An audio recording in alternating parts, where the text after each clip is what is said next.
नमस्कार, डीवीएन टीवी की बड़ी खबरों में आपका स्वागत है। मैं हूं आपके साथ नेहा।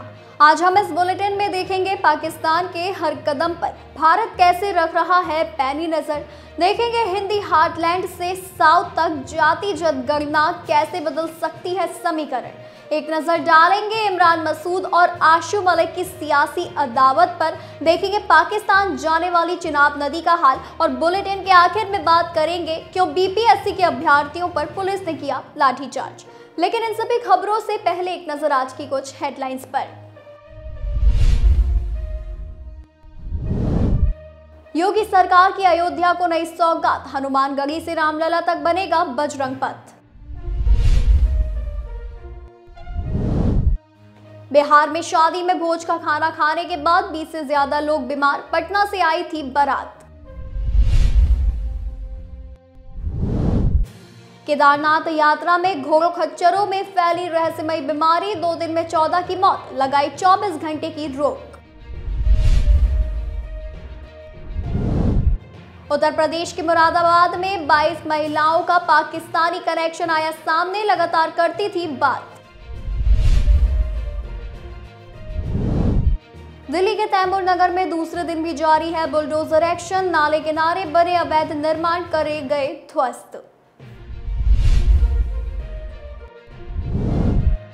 पटना में बीपीएससी TRE3 के प्रदर्शनकारी अभ्यर्थियों पर लाठीचार्ज, बेहोश हुई महिला को अस्पताल में करवाया गया भर्ती। केदारनाथ मंदिर परिसर में डीजे पर नाचते युवाओं का वीडियो वायरल, रुद्रप्रयाग पुलिस ने की पुष्टि, जांच जारी। अरविंद केजरीवाल की जमानत रद्द करने पर फिलहाल जोर नहीं, ईडी ने हाईकोर्ट को दी जानकारी। मध्य प्रदेश के जबलपुर में रानी दुर्गावती की समाधि को मकबरा बताए जाने पर हुआ बवाल, एबीवीपी ने किया विरोध प्रदर्शन। राष्ट्रीय राजधानी क्षेत्र का अलवर शहर बना बांग्लादेशियों का गढ़, 2 दिन में मिले 177 घुसपैठिए, पश्चिम बंगाल से पहुंचे थे दिल्ली। महाराष्ट्र के चंद्रपुर में किसान ने अपनी शादी का खर्च बचाकर गांव में बनवाया रास्ता, तो रिश्तेदारों ने गिफ्ट में दिए पौधे, चर्चा का विषय बनी शादी। जम्मू कश्मीर में हुआ दर्दनाक हादसा, पुंछ जिले में बस पलटी, 2 की मौत, 35 लोग घायल। ये तो थी हेडलाइंस। अब चलिए बात कर लेते हैं आज की बड़ी खबरों की। पश्चिमी मोर्चे पर तैनात भारत की सेना पाकिस्तान से उसके मित्र देशों की तरफ से मिलने वाली ईंधन सप्लाई और वहां के तैनात उसके युद्धपोतों की गतिविधियों पर कड़ी नजर रख रही है। जिस समय पहलगाम में हमला हुआ उस दौरान की रिपोर्टों से पता चला है कि पाकिस्तान तेल की कमी का सामना कर रहा है और उसके पास तेल का सीमित भंडार है। बता दें कि पहलगाम हमले के कारण भारत और पाकिस्तान के बीच तनाव बढ़ने के बाद पाकिस्तान ने अपनी जरूरत के तेल के लिए अपने सहयोगी देशों से मदद मांगी। सूत्रों के मुताबिक अरब सागर में तैनात भारत के निगरानी सिस्टम कराची और अन्य पाकिस्तानी बंदरगाहों को ईंधन और अन्य जरूरी वस्तुओं की सप्लाई के जहाजों की आवाजाही पर कड़ी नजर रख रहे हैं। भारतीय नौसेना ने पाकिस्तानी नौसेना और पाकिस्तान की दूसरी गतिविधियों पर कड़ी नजर रखने के लिए क्षेत्र में अपने P-8I और MQ-9B ड्रोन तैनात किए हैं। भारत के सैटेलाइट्स पाकिस्तान के दोस्त माने जाने वाले अन्य नौसेनाओं की गतिविधियों पर भी कड़ी नजर रख रहे हैं। 22 अप्रैल को पहलगाम की बैसरन घाटी में पर्यटकों को निशाना बनाकर एक आतंकवादी हमला हुआ, जिसमें 26 लोग मारे गए और करीब 17 घायल हुए। हमले में शामिल 2 आतंकियों के तार पाकिस्तान से जुड़े दिखते हैं, जिससे देखते हुए भारत ने पाकिस्तान के खिलाफ कई कदम उठाए। भारत ने पाकिस्तान के साथ 1960 में हुआ सिंधु जल समझौता निलंबित कर दिया, जिससे पाकिस्तान को बड़ा झटका लगा। भारत ने पाकिस्तान के साथ राजनयिक रिश्ते बेहद सीमित कर दिए हैं और हर तरह के व्यापार पर पूरी तरह से रोक लगा दी है। हमले के बाद अब पाकिस्तान को भारत के जवाबी हमले का डर सता रहा है। उसके मंत्री लगातार भारत के संभावित हमले की बात कर रहे हैं।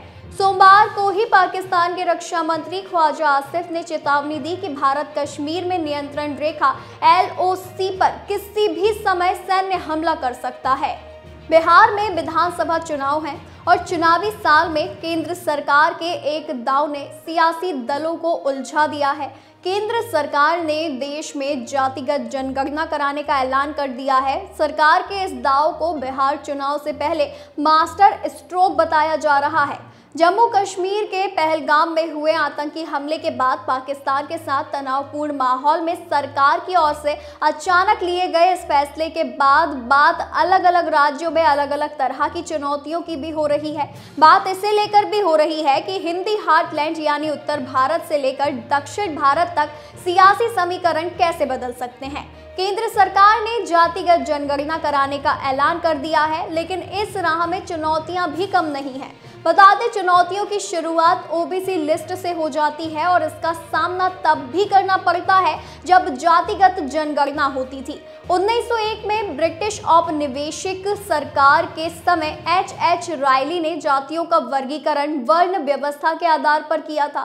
तब कई जातियां खुलकर इसके विरोध में आई थी। साल 1931 में जब आखिरी बार जातिगत जनगणना हुई थी, तब J.H. हटन ने जातियों का वर्गीकरण पेशे के आधार पर किया था।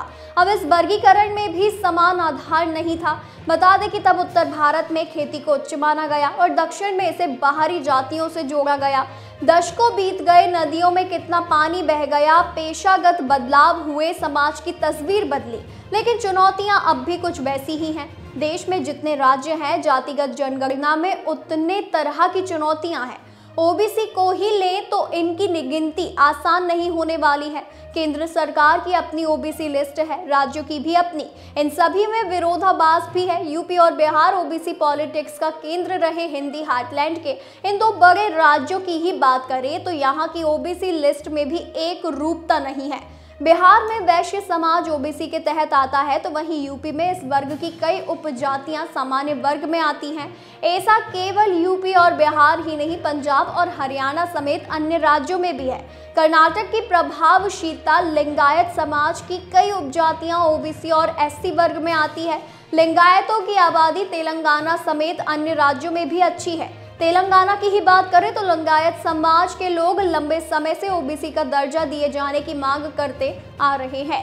पश्चिम उत्तर प्रदेश की मुस्लिम सियासत के दो बड़े चेहरे आमने सामने आ गए हैं।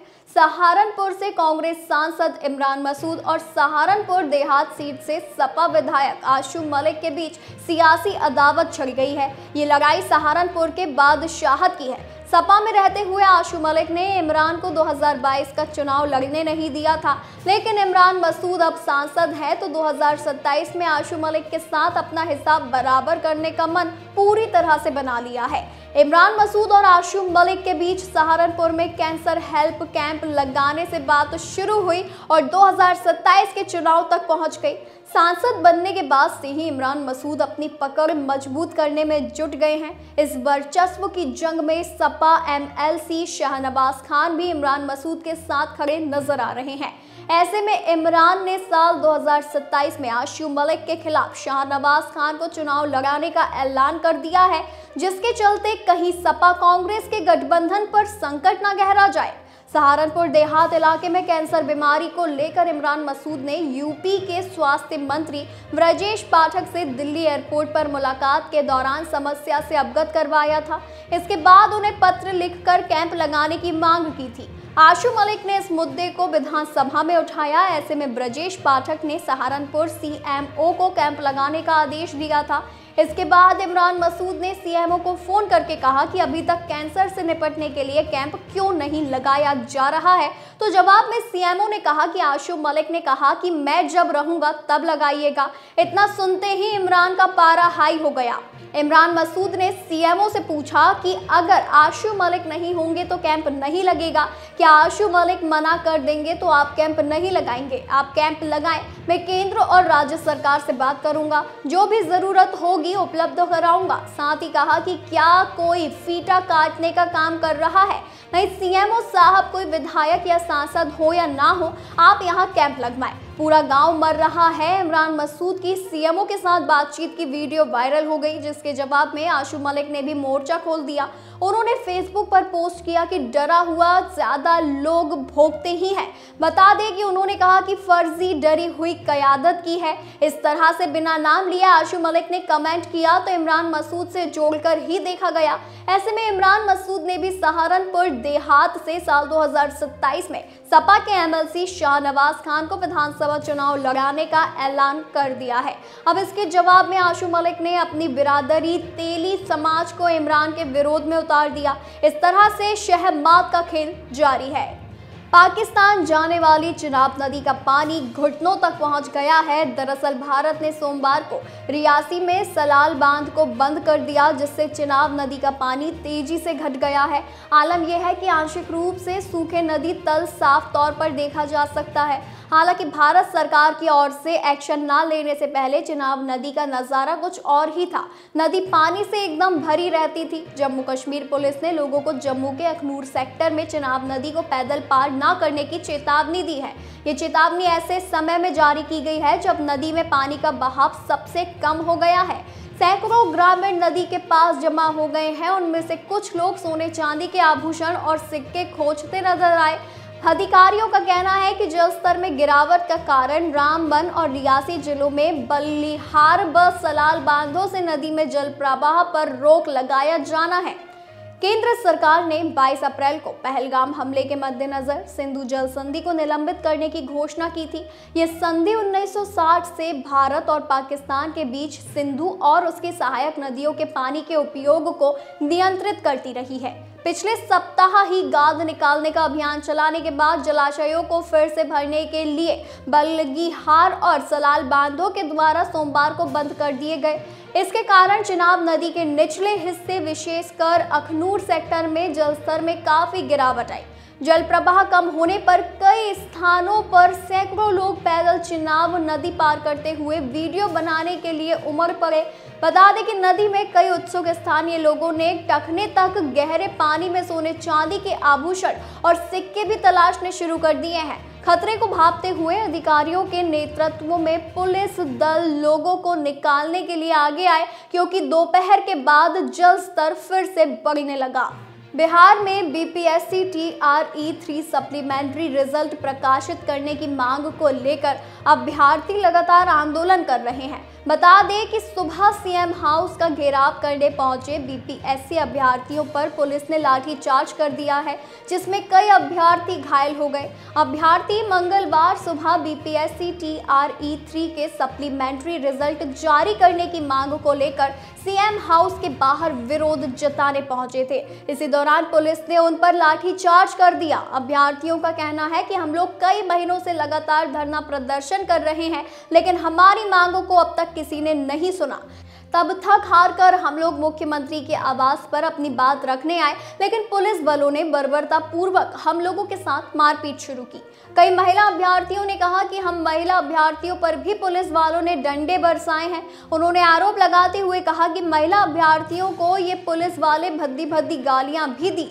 उनका कहना था कि हमारी मांग बस इतनी सी है कि बीपीएससी TRE3 में जितनी सीट पर वैकेंसी आई थी, इसके बाद जितना खाली पड़ा रह गया है उसमें सरकार सप्लीमेंट्री रिजल्ट जारी करे।